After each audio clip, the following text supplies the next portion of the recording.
So I thought I'd do a bit of a storytelling of what happened to me when I was a pitiable 21. When I was a pitiable 21,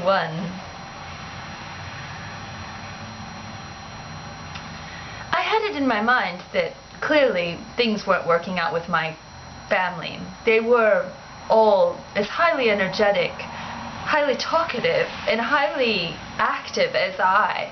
And between all of our intense and strong personalities, with many different kinds of creativity and learning going on, I felt the need for some space. So I had heard a friend of mine, a friend of a friend, had a room in an apartment that was $500 or so. And I had $500, so I thought, let's go. Gotta go. So I got the room.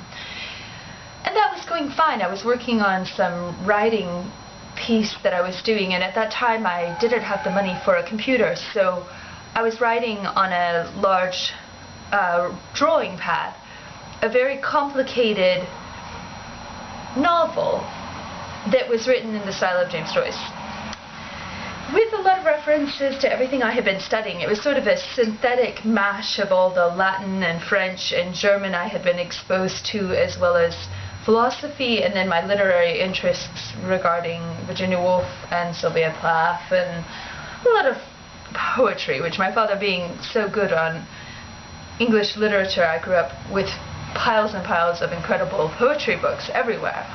And so it was inspired by that, and I was working on that.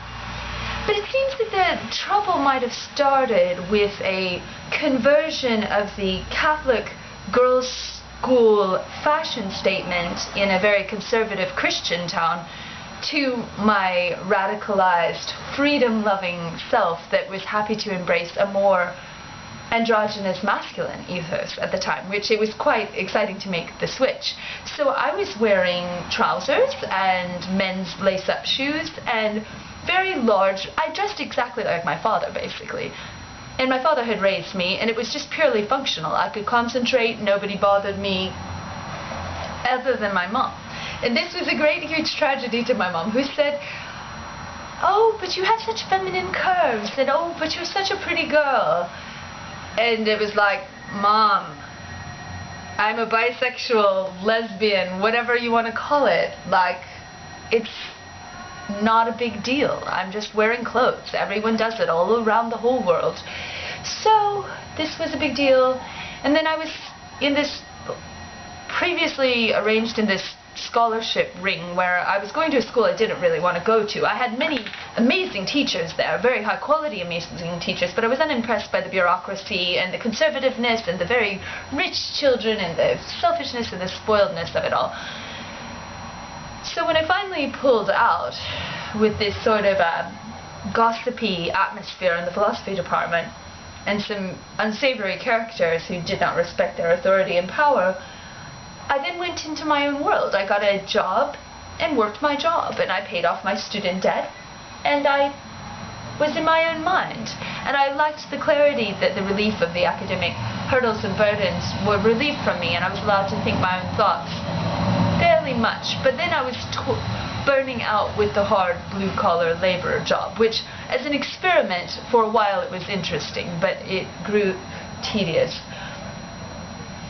As I moved over to this apartment, there was a long-term function of the Food Not Bombs movement in our area that was often organized by people that were considered punk rock or vegan or possibly even anarchist. I don't know. I just know they dressed cool, they were vegan, I was vegan, I didn't have much of a vegan community in my neighborhood. So the Food Not Bombs experience was very exciting to me because we had grown up in a community that was very activated towards feeding the poor and feeding the homeless. And so for me it was this exceptionally wonderful experience to cook and feed. So I got it into my mind to cook and feed, and then I realized I didn't have any food. And so then I went back to my mother's house somehow to get the food. And at the time my grandparents were dying, Ransom and Helen were dying, and they were bequeathing all these massive loads of antiques that were beyond our capacity to warehouse and store. So we were having literally truckloads full of antiques showing up, like this deluge of antiques from Washington, D.C. being dumped upon us. And so my mother was quite under the stress of this. She saying something to me, and I said, hey, I wanted to go to D.C. Why didn't I get to go to D.C.? My goal was to actually shake hands with my grandfather, who had been too distracted to meet with me the year before when I went up to D.C. specifically to find him. And so I wanted to say, hey, Grandpa, you know, I really got to get back in school. I'm an academic type of person, and pity I lost my scholarship. I don't know what to do. Can you help? But instead, as I'm negotiating this with my mother, why didn't I get to go to D.C.? I get the word from my brother, Mom's going to lock you up. She's calling the police on you. And I'm like, oh gosh, what's happening? And my brother's like, no, Mary, it's for real. It's coming. And so I call a cab. I'm like, well, I'm going to get the hell out of here for now, because I don't understand what the problem was. But she was having a screaming aggression thing at me that was actually how I was raised, is to have massive outbursts of temper, which my father, being this sort of very even keel, his motto was never say an unkind word, and don't raise your voice, and no bickering, and like be polite was his method. So I just leave, and I go, and I've got my food that I cooked while this was all happening, and I get to the soup kitchen, which is downtown Nashville. Feed. There's police surveillance, and the thing is, Food Not Bombs is quite controversial. They don't always make you feel safe. They make you feel like feeding the homeless is a crime. This is typical across America. We've got arrests and punitive detentions and all of these kinds of things. And so eventually I get a ride with an activist back to the house where I've rented the room, where at least I know I have my books, I have the Oxford English Dictionary, I have my writing that I'm working on, I have my postcards, and there is my brother there, who is engaged in sleeping, I believe, and police arrive at the house. And at that point, really, the fault was staying anywhere where my mother could get me. I really needed to have a secure escape plan from the over-controlling parent who is condemning of your dress, style, manner of being, existence, etc. But instead she calls the police. The police throw me over onto the ground and handcuff me, and I'm like, what did I do? Like, guilty of feeding the homeless, guilty of being vegan, guilty of being a woman, guilty of a bad haircut. I really chalk it up to my haircut at the end of the day. It's a devil's haircut kind of thing, and it was almost a buzz cut, but with some strands. And if you move to the West Coast, you'll find everybody and their brother has purple hair and pink hair and punk rock hair and scraggly hair and mohawks. So I was in the same spirit. I was in the same culture, because it was the 90s. Hello, it was like 1998 when this all went down. But instead the police just carted me away till the end of time. And it was just maddening. And when I came out, I was so brain dead from the drugs they fed me that one begins to wonder what happened. Then my mother encouraged me to apply for federal money to pay me for this monetization strategy. I felt so degraded by the whole experience, but then again I was broke. I was fairly a socialist when I was 19. I was like, what's this money nonsense? Why can't everything be free, of course? And so it went on and on. I worked on art. I migrated my patterns into visual things like colors, because I found an end to words and an end to philosophy already. When I pulled out of the school originally, I was tired of the pretentiousness and tired of the people, and I was tired of it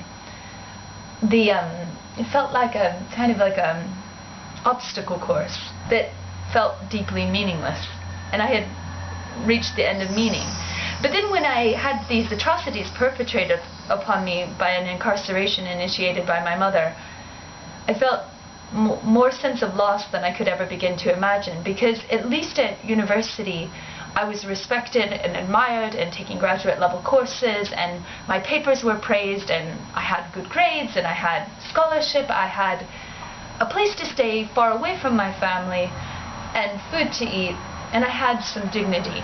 So then when I had my dignity robbed of me, I was essentially in the sociological experimentation tank of a backwater country bumpkin hospital, where I was prodded with needles with my pants ripped off my person, and slammed with basketballs in my face, and choked and called horrible aggressive words by deranged people. And if anything, I think the descent from the cultures were leading me from going from a $50,000 a year university to a worse than prison atmosphere. I mean, worse than prison is so bad, and threats of interminable incarceration. No justice, absolutely no justice, no cause. It was basically hearsay and cultural mistranslation. And I often felt like it ruined my 20s, but when I see the larger picture of the MKUltra experimentation on the humans, a lot of the medical tests that I was an unpaid subject for included drugs that have very pernicious side effects, and I felt irrevocably altered in an MKUltra kind of way. And lately I've grown to cherish that, because sometimes my flashbacks to the drugs are so severe that they give me a supernatural awareness of a different, altered, polyphasic reality. That I would not recommend this for any other human, but in a sense I was biofarmed by my family and bioengineered by my family. And the deep, dark history of it goes back to Project Paperclip and MKUltra research. And as the MKUltra morphed into the current pseudoscientific psychiatric landscape, the future and more imminent reality is what's going on in Guantanamo, with sensory deprivation and interrogation methods and all kinds of coercive psychological mechanisms of torture. And what's also really sad and tragic is that people that have very pompous careers at Yale or at UCLA or wherever have a bit of a disconnect with the MKUltra history. And one thing that's really important to note is that the subcorporations that were administering the behavioral tests, which my grandmother, Mary Kinga, Scourge of Portland, was an activist against, and which my father despised. My father was fully aware of the darkness of MKUltra. But these corporations didn't know who they were working for or why they were doing this. And in some ways I think the methodologies of science that looked at the human as a petri dish that could be tinkered with, they now reside in primate testing. And the animal rights activism that preceded my primate testing experience with the US government or with the particularly malpracticing doctor, whom mother would never sue because you protect your own.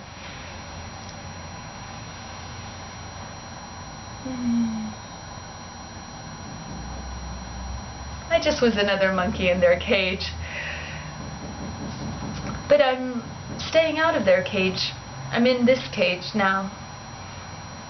And I'm trying to help the other humans and the other animals beware of each other's cages. For cage prisoners and for Gita Sagal.